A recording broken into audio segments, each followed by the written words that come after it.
E aí, pessoal, tudo certo com vocês? Aqui, professor Denilson Seixas, bem-vindos ao canal. Hoje nós vamos trabalhar o assunto sobre a educação jesuítica. Quem são os jesuítas? De onde surgiram? Por que estiveram aqui no Brasil? Quando chegaram? Né? Como é que era a característica da pedagogia voltada, né, para esta função missionária que os jesuítas tinham, então? Bom, vamos começar partindo do princípio ali da chegada dos portugueses, né, dos europeus à América e os portugueses especialmente ao Brasil.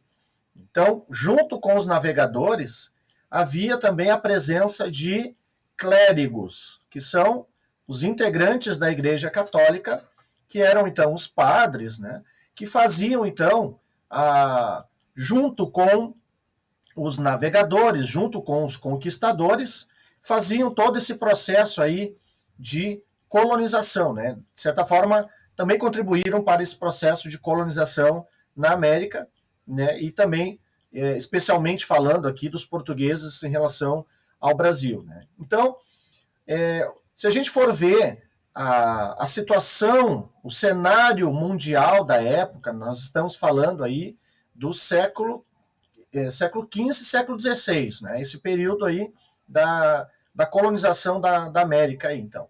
Bom, o cenário mundial era um cenário voltado, então, para as questões da reforma protestante, por exemplo. Então, é um período de transição.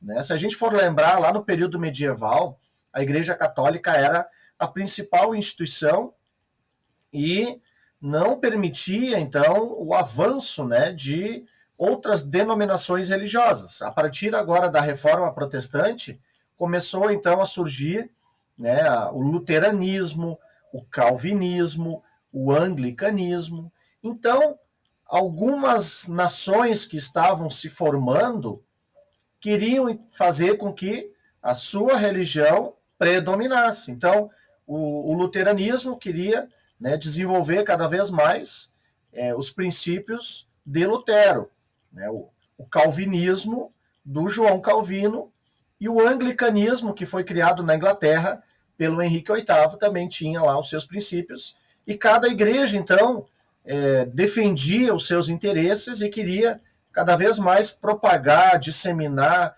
espalhar as suas ideias, os seus princípios.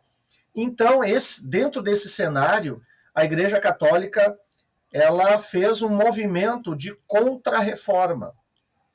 A contra-reforma ela foi, então, uma ação da Igreja Católica para barrar o avanço das religiões protestantes. Então, dentro desse contexto, vamos citar, por exemplo, aqui Portugal, né, enviou junto com os navegadores, junto com os conquistadores, os jesuítas, que fazem parte, então, de uma ordem religiosa chamada Companhia de Jesus.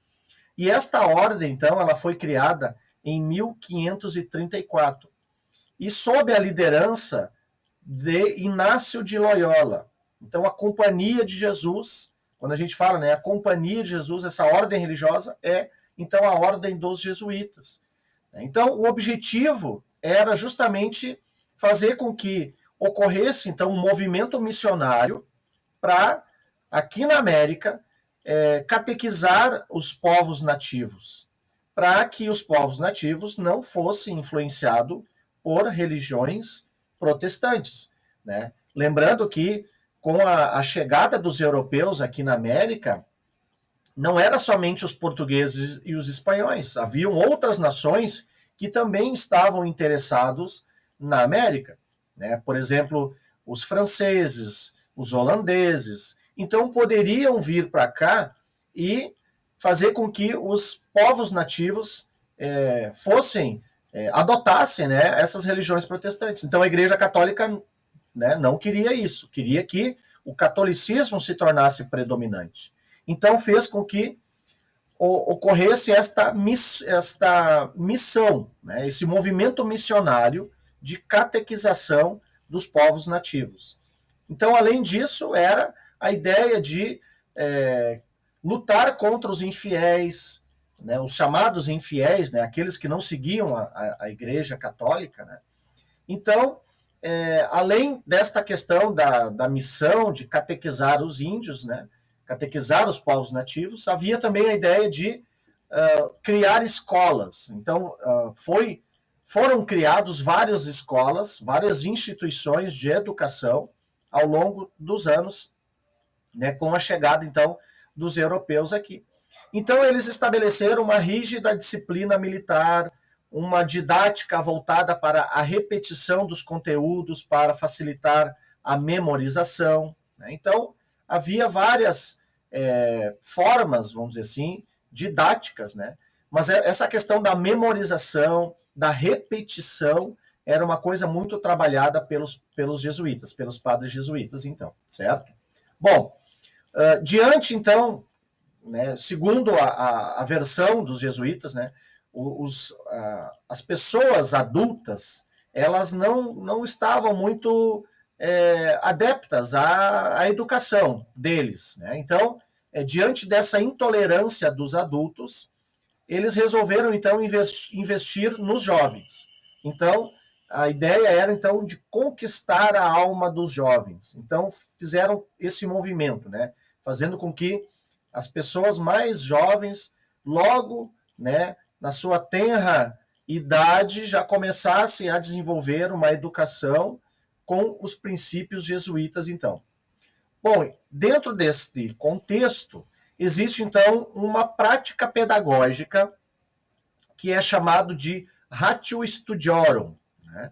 Este ratio studiorum, então, significa a organização e planos de estudos. E a partir disso, então, se desenvolveu cursos, né, de acordo com os princípios dos padres jesuítas. Então, por exemplo, tinha a Studiora Inferiora, que era, então, uma prática, um curso com duração de 3 anos, e ali se estudava, então, gramática, humanidades, a retórica, também a literatura greco-latina, né, como base. E quando a gente fala em greco-latina, então, faz parte da literatura dos gregos e a literatura dos romanos, tá? Então, greco-latina ou greco-romana, a gente poderia dizer isso também. Depois, além desta Studiora Inferiora, havia um outro curso depois, que era Studiora Superiora, né, com duração, então, de 4 anos, e o estudo, então, da teologia, né, das ciências sagradas, né, diziam, né, a gramática, o latim, e também, como base, as obras greco-latinas, certo?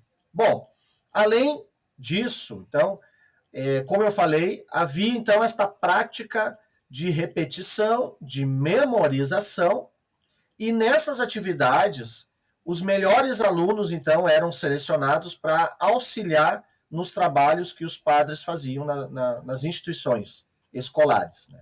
Então, os melhores alunos, então, por exemplo, recolhiam os exercícios, marcavam os erros que os outros alunos realizavam, né? Então, marcavam no caderno esses erros. Então, havia o auxílio destes melhores alunos nesta prática didática, nesta prática pedagógica também. Aos sábados, as classes inferiores, elas repetiam as lições, né, os exercícios da semana, né? Então, durante toda a semana foram feitos várias atividades, exercícios, e ao sábado, então, as classes inferiores faziam essa repetição, né, esse estudo de toda a semana. E é aí que vem o termo, então, sabatina, né, por causa que era no sábado. Então, sabatina, hoje, a gente tem como algo relacionado a uma avaliação. O fulano vai passar por uma sabatina, né? Significa que ele vai passar por uma avaliação, né? Então, vem daí, dessa atividade que os jesuítas faziam aos sábados com as classes que não iam muito bem, os alunos que não iam muito bem, né? Além disso, também havia uma outra prática bem interessante, que era o estímulo à competição. Então, por exemplo, os alunos recebiam títulos, né? O título de imperador, o título de cônsul, o título de senador, o título de cavaleiro. Então era uma espécie, né, era uma forma de fazer com que os alunos se sentissem, né, valorizados, né? Então todas esses títulos que eu citei agora, né, está relacionado com títulos utilizados pelos romanos, né? Então o imperador, né, imperador romano, o ditador, o cônsul, o senador, o cavaleiro.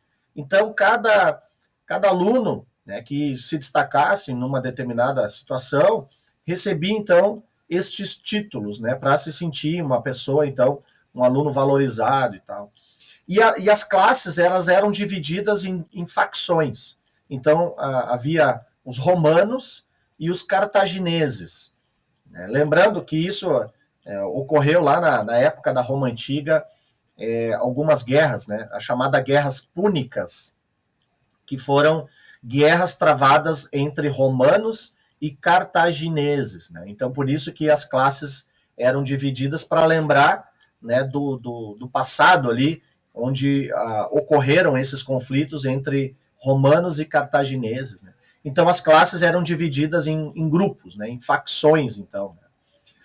Os melhores alunos, então, recebiam prêmios, e isso, então, era também uma forma de valorizá-los, e havia, então, eventos junto com os familiares, junto com pessoas ligadas à igreja, ou autoridades, né, eclesiásticas, ou autoridades civis também, que faziam, então, toda uma solenidade, e esses alunos, então, recebiam premiações, né, de acordo com o seu desempenho, né, ao longo do ano. Né? Então, mais ou menos era isso que os padres jesuítas realizavam como prática pedagógica nas escolas, né?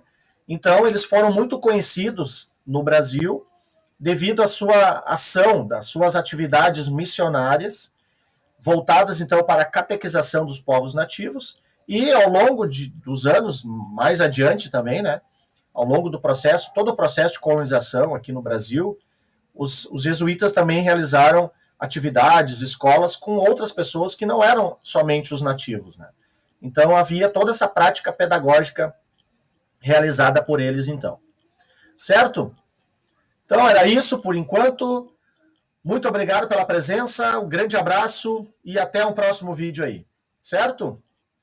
Tchau, tchau.